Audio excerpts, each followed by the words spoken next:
Getting the smile and confidence you've been dreaming about, all from the comfort of your home, isn't a total mystery with Bite clear aligners. Just don't be surprised if all your friends start asking, "What's your secret?" Begin by ordering your at-home impression kit today for only $14.95. Bite clear aligners are doctor-directed and delivered to your door. Treatment costs thousands less than braces, plus they offer flexible financing, accept eligible insurance, and you can pay with your HSA FSA. Get 80% off your impression kit when you use code WONDERY at Byte.com. That's BYTE.com. Start your confidence journey today with Byte. Acast powers the world's best podcasts. Here's a show that we recommend. What is The Briefing Room? It's a behind-the-scenes look at how the criminal justice system works and the lives of the people within that system. If you love true crime, well, these are the real people who do the job every day of making sure justice is served. Hi, I'm Detective Dave. I'm Detective Dan. Together, we have decades of experience in local law enforcement, a profession that we think is often misunderstood. So we're going to explore how to do it right, and we won't shy away from when it's done wrong. These are stories you'll hear nowhere else. Unique, frank, and unvarnished. From the team that brought you Small Town Dicks, this is The Briefing Room. Episode 1 drops on August 30th. We'll meet you in the briefing room. Acast helps creators launch, grow, and monetize their podcasts everywhere. Acast.com.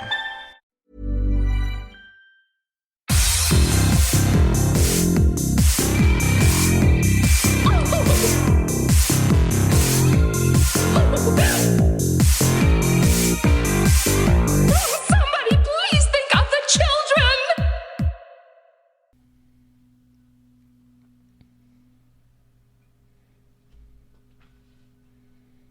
And welcome back to Little Cuts, our weekly minisode where we dig into things that we've been watching and or listening to. I'm Terry. And I am Mary Beth, and this week we are talking Santa and a Hammer, revisiting cannibals, a terrifying short film, a whodunit sequel, a sci-fi horror prequel, and a killer doll who comes back to life. Hell yeah, we got a lot. And, you know, this is the start of December, and if you aren't subscribed to our Patreon, well, we just did a Seltzer for Life that dropped 2 days ago. Or no, yesterday, by the time this episode. Oh my god, Yesterday. What is time? Yeah, I was like, what? Yesterday. I put it out today. And then next week, we're going to have a 2-hour deep dive into Soft and Quiet. We have a lot of thoughts. A lot of them. And then the week after that, It's good talk. we are doing a kind of fun little spoiler mini-sode on Barbarian, kind of digging into that. So there's a lot coming your way, so make sure you are subscribed There to our Patreon to help support us and defray the cost of podcasting, because it's a lot of money for those that don't know. It is. Please and thank you. Help us. Help, please.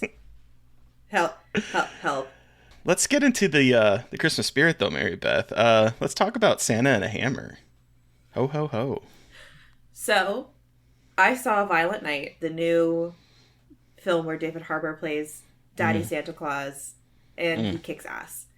You can kick my ass any day. Yeah, there is a lot of, like, he has a top knot. He takes off his shirt at one point. Like, it's a whole thing. So, the film starts off with a drunk Santa having and hawing about how kids only care about, like, video games and getting stuff this year. And it turns into a movie about Santa trying to help a family who is being held, a very rich family being held hostage for money by, like, a group of, like, mercenaries. It's very weird. I had a lot of fun. It's way too long. It's trying to do way too much. It's really dumb, but it's fun. Like, it's, if you think about it, like, even a little bit too hard, everything falls apart. And, like, some of the dialogue is just ridiculous, but it's also just, like, it's stupid fun. Like, it's almost 2 hours long, which is excessive. Like, it really does drag in some parts where I'm like, you're trying to just do too much storyline. Like, there's a lot of it that could have been trimmed out and it would have been just as good, but it's incredibly violent. Like, Santa is fucking shit up. And some of the kills in this are incredible. Oh, yeah. Like, it's got Home Alone vibes, and, like, it's More fun than I was expecting. It's messy, but it's still fun, like, holiday vibe. I saw it at, like, an advanced screening. It wasn't just press, and there were kids there. Oh. I was like, this is hard R. Like, this is hard rated R. Like, why are there children here? Like, it's definitely not family friendly. But David Harbour really fucking chews it up as Santa Claus. It's quite fascinating to watch. So, if you want a fun, like, wild Christmas movie and like you want to go out like with friends one night and want to go see a movie, I would recommend it, or wait till it comes out on digital.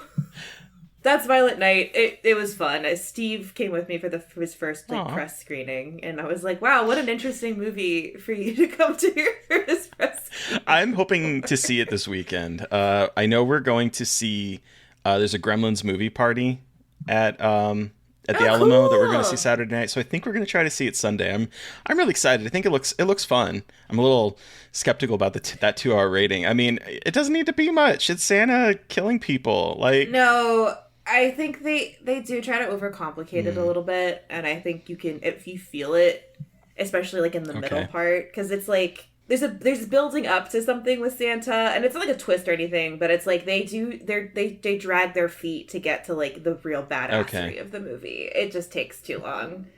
And once it hits that, it's really fun, but it just kind of drags its feet a little bit to like really get started. But again, I had a lot of fun.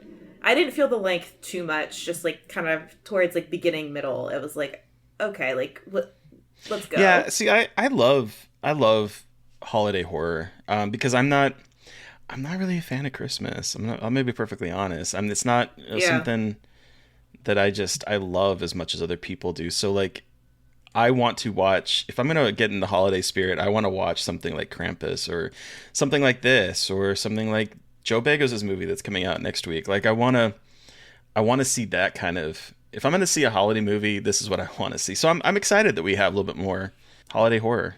Yeah, I mean, like, it's a pretty crazy one for it to be in theaters, like, as wide as it's going to be. So, again, I think it's still cool to see movies like this getting made. This is by the guy who did Dead Snow, by the way. Yes! Any indication about, like, what it's going to be like? Blood over the top. Snow. It's great. It's like, it itches a very specific scratch, like, in your head about just, like, kind of dumb, cheesy holiday horror, but, like, is done well enough that it doesn't feel like, oh my god, this is just, like, this is a slog.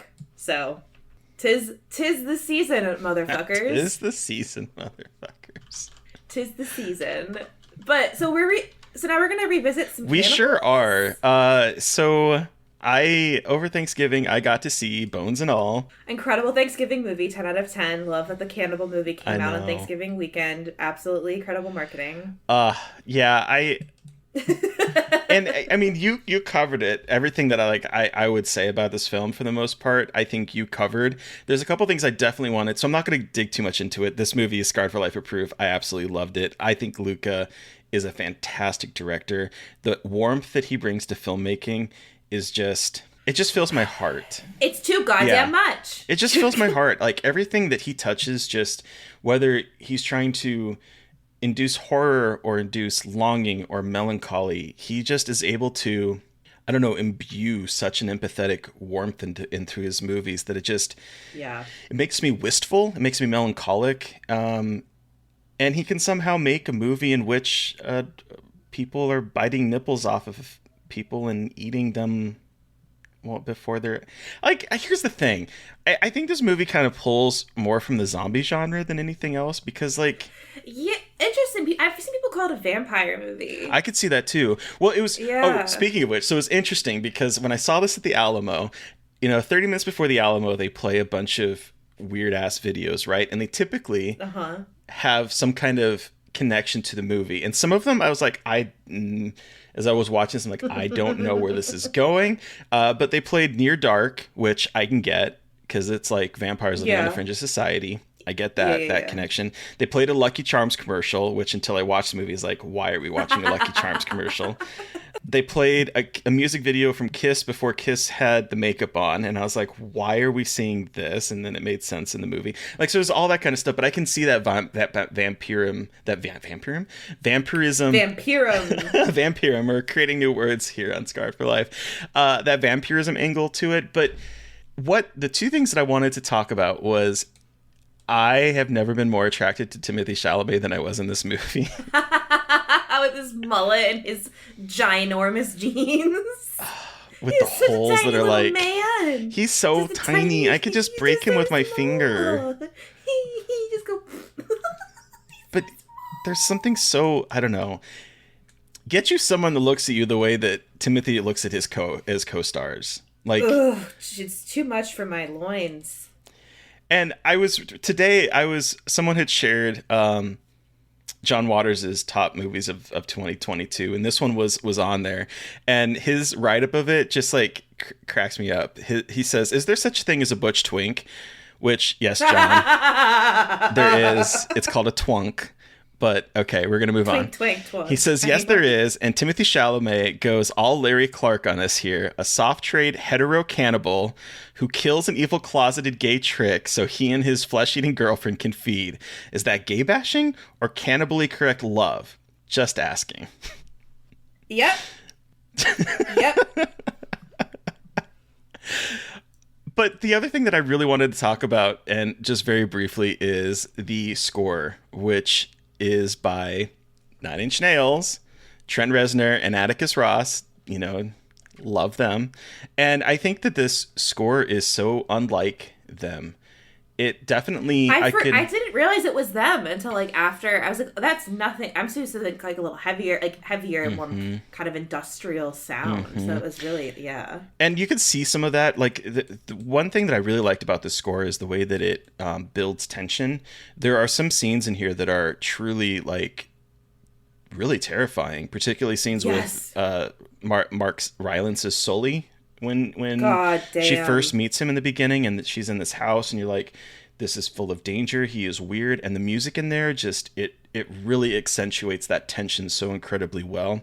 But then there's a lot of warmth to this score, which surprised me. It shouldn't surprise me because there's some tracks in Trent Reznor's vast overture that are full of warmth and calmness, but I'm not used to that in his film scores. And there are some moments in here. There's a moment towards the very end where we actually hear Trent singing, and I was like, oh, first of all, I miss hearing that, but it's like such a tender moment in the film that the music in this blew me away. It's perfect.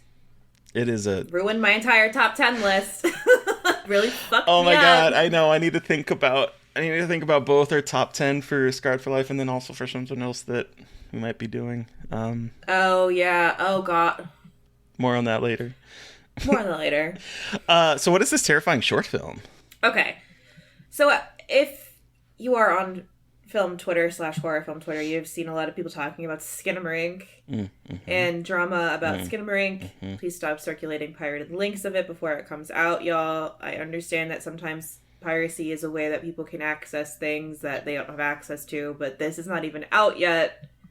I'll get off my soapbox. I'm not against piracy, but I'm against it when the movie isn't out yet and it's from an indie filmmaker who like definitely like needs as much support like financially as possible when it comes out. So please stop doing that. The FBI, this has all been a joke. I've never pirated anything in my life. But that's a long way of me saying that I actually finally watched the short film that Skinamarink is based on, that is on YouTube, called Heck, that Kyle Edward Ball, the director, it's like basically a proof of concept for Skinamarink. And I hadn't watched it. I was like, oh, well, it's probably just... It is like very similar to Skinamarink, but it's about like 28 minutes long. It's on his YouTube channel. I'll link it in the show notes for everyone if they want to check it out. Because that is... I'm bringing this up because people want to see Skinamarink, but what you can do to kind of get prepared is watch this 28-minute long short film that it is, it's kind of stretching the bounds of what we think of with a short film. It's this time focuses on a young boy. His mom is not there, and he wakes up and he is stuck in this house there's time cards that pop up. It's like 7 sleeps, 10 sleeps, 300 sleeps. So you get this kind of, you see that it's like, time is still progressing and he is trapped in this house. Because in Skinamarink, we have 2 kids trapped in a house and can't get out. So it's, again, a very similar vibe. You don't see the kid ever. It's all like, the camera is focused on TV playing cartoons or like corners of the room. It's bathed in blue light. It's just so incredibly off-putting, and it's wild watching, because I have the same feeling when I watch Skinamarink, but watching Heck, it's just really wild how Ball is able to conjure up these like very specific experiences from when you wake up in your parents' room and the TV is still on, and this staticky, and there's like a very specific glow in the room, and there's just like, it's such a haunting experience. And I found myself looking at my phone because I was so freaked out. I didn't want to look at the computer, like at my screen. And once again, it ends on like a really harrowing note. And so, you know, if y'all are trying to watch Skinamarink or like get an idea of what it is, go watch Heck. Again, it'll be in the show notes, but it's fucking creepy and it's gonna get under your skin. And it's just like, this Kyle Edward Ball is someone to look out for like weird experimental horror. Because again, this is not going to be everyone's taste. It is very experimental in format. It's not your traditional horror movie. It's very much based around like vibes and sensory experience rather than like a narrative. So, you know, again, it's not going to be everyone's taste, but it's this pretentious ass art bitch's taste, and it's real good. It is. I need to watch the short film because I like Skinamarink a whole lot. I was kind of wondering what was going on because all of a sudden that review in like the span of a month has become my most read article on the site. Yeah. And I was like, why is this happening? And then I started to like realize probably why it's happening. So we need to support independent film, people. So yeah, but then just support him by watching the short. Yep. The film is going to come out soon. I won't say when, but it's coming out soon. So just, you know, hold your horses. I promise it's worth the wait. Watch the short. It'll scratch that itch until it comes out. And it's free. It's readily available. Mm-hmm. On that note, let's go from weird art house bullshit to a whodunit sequel, which I think I know what it is. I mean, it's pretty easy to figure this one out. I saw Glass Onion, a Knives Out mystery over Thanksgiving as well. It was a good weekend for movie watching for me. Have you seen The Glass Onion yet? No, I haven't. I was away and I didn't have any time to go see it yet. But it's not like this downside of it, like the upside for me, and also the downside of it only being in theaters for a week is this is on Netflix soon, so I can watch it at home. Yeah, everyone will be able to watch it the end of this month, the 23rd, I believe, is when it's hitting Netflix. So if you missed its week journey in the cinema, you won't have to wait very long. And so I loved Knives Out a whole lot. I think it's a great whodunit. I think it's very smart.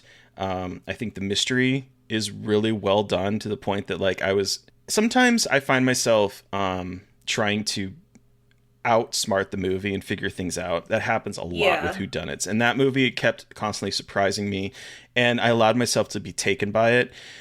I would say that the Glass Onion is it's not as good. I'm just going to be honest. It's not as good as Knives Out, but that's not to say that this is a bad movie. I think Knives Out is as close to a masterpiece of whodunit, and this one is probably a 3.5, I would say, for me, out of 5.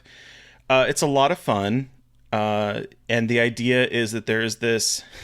it's weird watching this as a muskrat has taken over Twitter, because this is about this very rich person who's an entrepreneur who...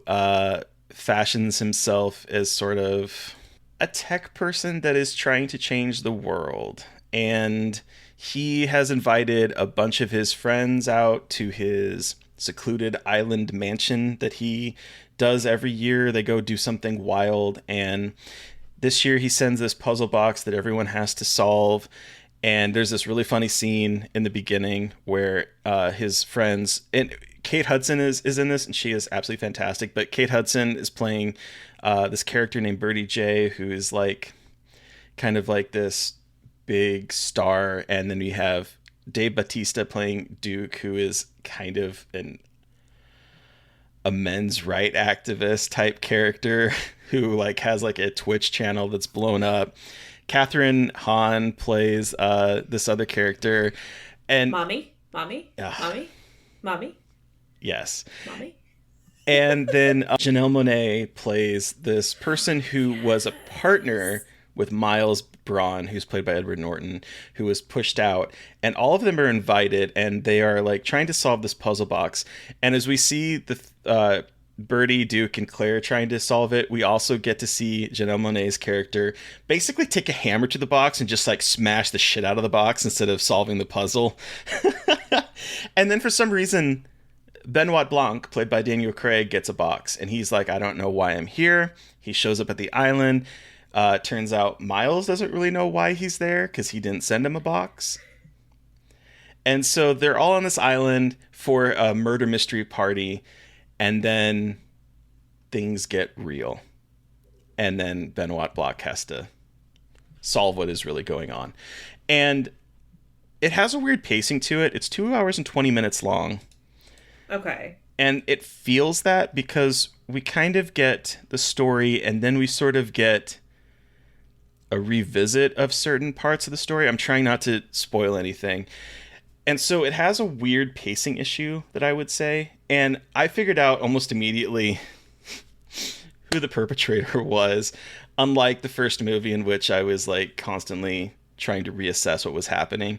This movie, I don't think does that as well. And I don't think the cast of characters, even though the cast of actors is fantastic, I didn't find the cast of characters as intriguing as I did in Knives Out.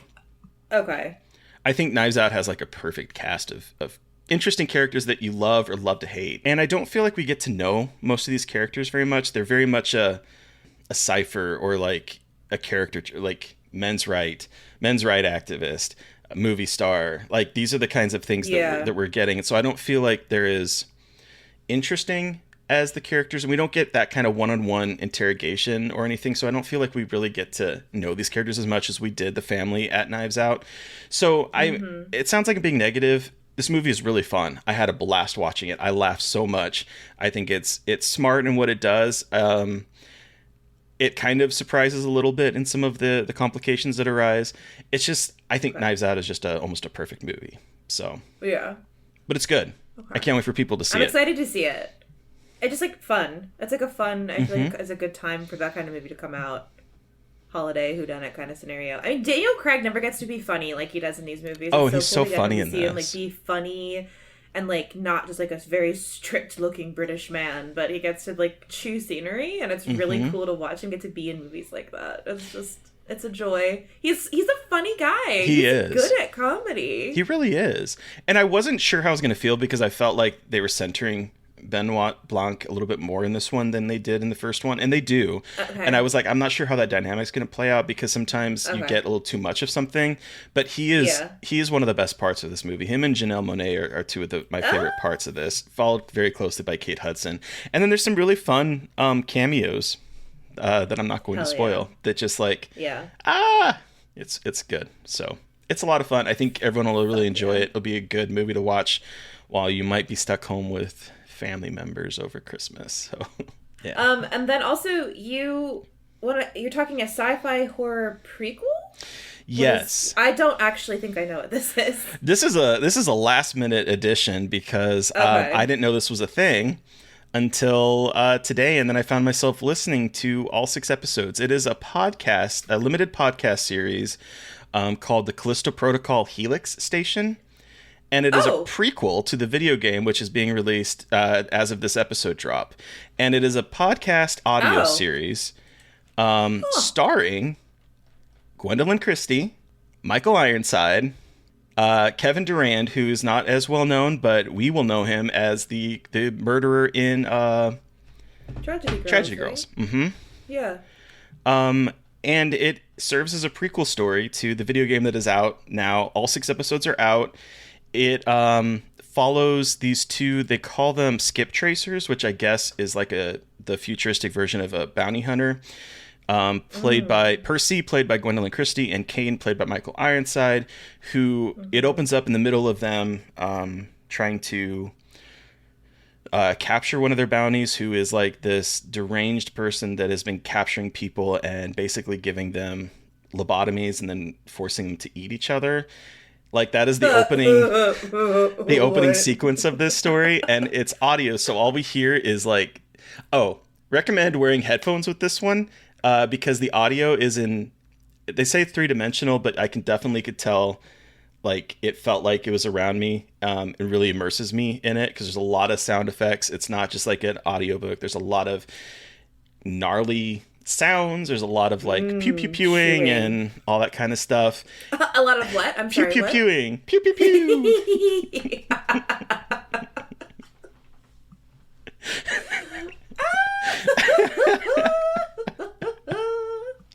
Pew pew pew.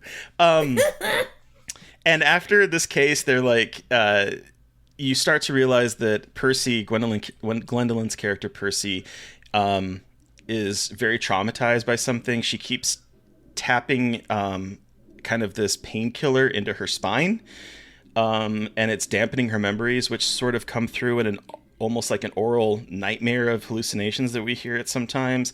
She's dealing with some kind of deep-seated trauma. They get basically hired by some kind of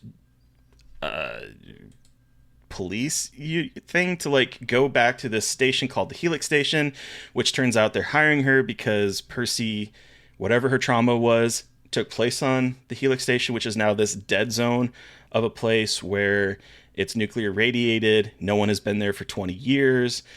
And someone has escaped from some prison and is hiding out there, and they want them to go get this person back. And so it's the two of them with some very dubious intent police justice people, officers that are all out to go get them. And it has like vibes of, I would say, a little bit of like, oh God, that PWS Anderson Event Horizon has a little bit of that, has a little bit of Alien vibes to it. It's very, very quick, 25-ish minute episodes. Oh, cool. Okay. Really well produced. Like, I was enamored with how good it sounds. And considering that this game is dropping today, I was like, this is the perfect time for me to listen to it, because depending on what the reviews are, I'm going to probably play it. But it's good. I'd recommend it. Hell yeah. It's the Callisto Protocol Helix Station, and it is available. I mean, it's available on Apple, so I'm assuming it's available everywhere where this podcast. That aside, let's talk about a killer doll come back to life. What did we watch this week, Mary Beth? So we have started our Child's Play journey this week with Child's Play numero dos. Yes. Which is from, hold on, when is it from? 1990, I think. Yeah. It is from 1990. Directed by John. Yeah. So this is your first time watching it. Yes. Well, okay, so very briefly, this takes place, I think, like 2 years or a little bit after the first one. Andy's mother is now in a psychiatric hospital. He's been placed in foster care, and we're picking up with him at a new foster family, and it goes from there. But this was your first time watching it, so what did you think, Mary Beth? Absolutely adore. 10 out of 10. Better than Child's Play, in my opinion. Same. Chucky is way scarier. Chucky is way more of a douchebag, and that fucking puppet in this one is so fucking good. Like, I was like, that's real, right? Like, it's such a good puppet. Mm-hmm. And the ending sequence in the factory. Perfection. So good. And Kyle is top final girl of all time. Forever and ever, amen. Love it. Chucky. So, like, Child's Play is scary, but Child's Play 2 is scarier, I think. Okay. I think that, to me, and like perhaps I'm misremembering, but I feel like because in this one, Chucky is like everywhere. Mm-hmm. It's not just like Chucky in the apartment. Like he is traveling places and is like much more mobile than he has been, and he feels way more like an even scarier threat. Like he's not just a doll in this one to me, like, and they make him so scary. Like they you know, the inherent concept of like a killer doll that looks like Chucky is pretty silly, but in this one they make him, like, I think even scarier and like more of like a human threat than I think in the first one. I think it's kind of comes into the character's own in this a lot, and he is just 10 times scarier and meaner, and I think they don't pull any punches in hurting the kid again either. Like this kid is like put through the ringer, and also this is a really, I mean, it's about foster care. It's 2 kids in foster care who have, like, been fucked over by trauma, and poor kid is, like, trying to tell people that there's a goddamn killer doll, and everyone just thinks he's a psycho. And it's just a lot of this kid feeling completely alone and, like, gaslit. And it's pretty troubling if you think about it. Like, it's a pretty troubling movie as the kid is, like, trying to cope with this trauma, and everyone thinks he's a psychotic kid, but he's like, no, but for real. Yeah, I think, like, I'm glad that you said that about Chucky, because my note, when I'm looking back at my notes that I took while rewatching this one, and I said Chucky feels like a real person in this one, more personality and an actual character. And I think that this is the time that we get to see Don Mancini inject more of his probably story into it, because, you know, the first one was a story by him, but then the screenplay was by John Lafia, who directed this one, and also Tom Holland. And if I remember correctly, I believe there were some things that were added that maybe Don wasn't too happy with, but, you know, we've already established sort of like the kind of principle behind it and what's happening, so then he just sort of ran with it. But I feel like this script is a lot better than the first one. I think that it makes Chucky more of an interesting character than just like a murderer stuck in a doll. Like, there's some humor. I think we can start to see like some of the humor that I think the series becomes known for. I love the point where because there's more good guy dolls, and there's one at the foster home that Andy is living at, named Tommy, and there's a point where Chucky gets rid of Tommy, and he's like, "Hi, I'm Tommy." It's like he says that as opposed to saying, you know, "Hi, I'm Chucky," right? And so I think there's like more moments of that where we get to see sort of like the little twinkle in the eye of Chucky, that he's a little bit more than just a serial killer. Yeah, again, I think Brad Dourif has so much more room to play with this one, too. It feels like he's hamming it up even more, like with the laugh, and I just think that, again, this is like where Chucky feels like Chucky. Yep. Even more. It's like, it's fucking great. And again, that at the end in the toy factory, just all of the bits, and like the colorful kind of plastic, almost Willy Wonka feel of it versus all the violence. And it, like, Chucky refuses to die and is like covered in blood and is dragging his body across the floor. And it's like darkly funny and also kind of fucking creepy. And it's just, I heard it was really good. So I'm excited that it lived up to that. And it really is a fucking blast. Yeah. And I love I mean, it's been a while since I've seen it, and so rewatching it, I was immediately enamored with the opening sequence that sort of like marries a gothic hammer tone with like technology. Like as Chucky is being re-put back together, it kind of reminded me a little bit of like the Terminator or like the $1 Million Man. We will build him, we will make him stronger. Like just him getting put back together. But the score behind it is so like gothic horror that it's this juxtaposition of like modern with like the old that I think just works so incredibly well with the feel of this particular film. I 100% agree. I know that the third one isn't as good, but that's okay. Yeah, it's not. I think it has a good climax from what I remember, but like, you know what? We got a bunch more to go that I hear are very fun and good, so it's okay. Yeah. And the father's a dick. Like that guy, the foster father. Oh god, what a wiener! I love when he dies. That sounds terrible, but same. There's some really good gags in this, but I'll tell you, that factory sequence, the first time I saw this movie, because I didn't see it as a kid, I remember seeing Child's Play, and then that was pretty much it. And so I was watching it for the first time a few years ago. I mean, maybe it's like 8 or 9 years ago now. I don't remember exactly, but I remember thinking, wow, this finale is epic in such a fantastic way, just at the factory and the practical effects work. And it keeps going. Yeah. It's like, okay, you did it. Okay, you did it. Jesus Christ, you fucking He's the Terminator. He is. And he does feel scary. Like, again, they make this doll feel so terrifying, and I think that's a really big accomplishment, to make something that, again, is kind of silly and campy and make it into something that, like, is very much a threat. And not just like in the devil is in this doll kind of way, but in like no, this doll is full on like a person kind of way. Hell yeah. I'm glad you enjoyed it. Yes, I am glad too. I'm very excited to finally be watching all of these movies and clear up another spot in my horror knowledge that I am not as well versed in.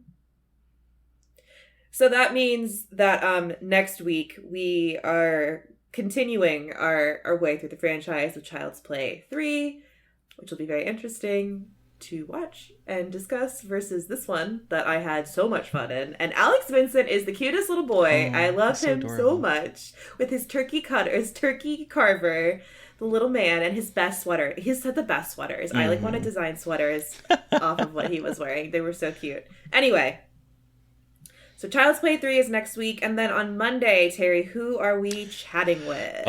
Speaking of Knives Out and Glass Onion, we are talking with, and he has a fun little bit of cameo in this.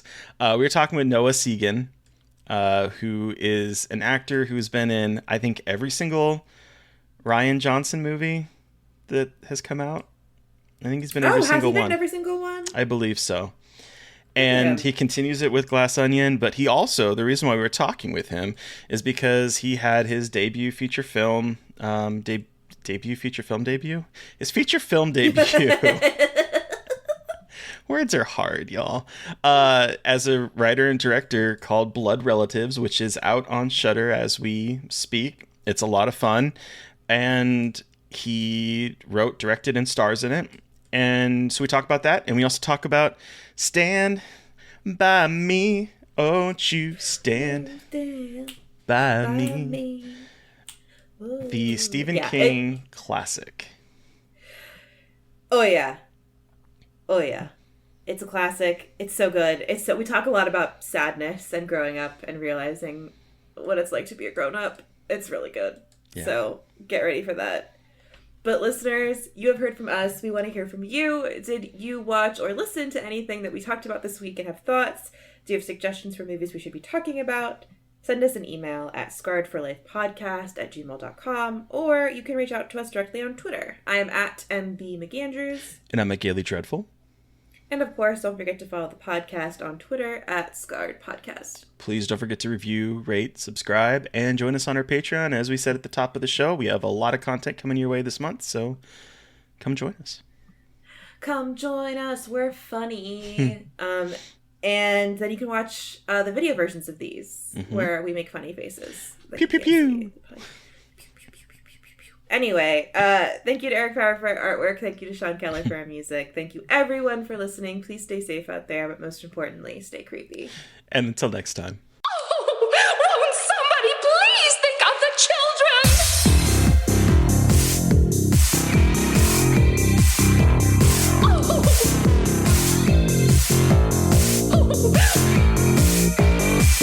Won't somebody please think of the children!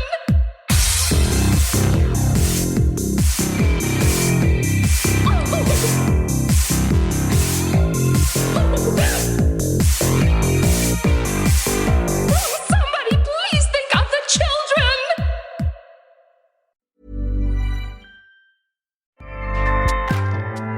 Acast powers the world's best podcasts. Here's a show that we recommend.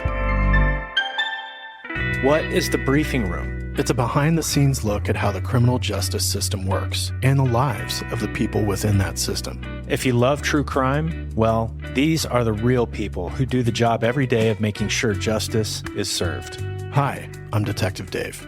I'm Detective Dan. Together, we have decades of experience in local law enforcement, a profession that we think is often misunderstood.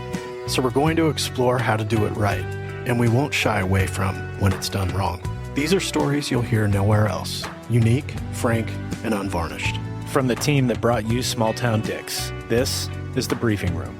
Episode 1 drops on August 30th. We'll meet you in the briefing room. Acast helps creators launch, grow, and monetize their podcasts everywhere. Acast.com.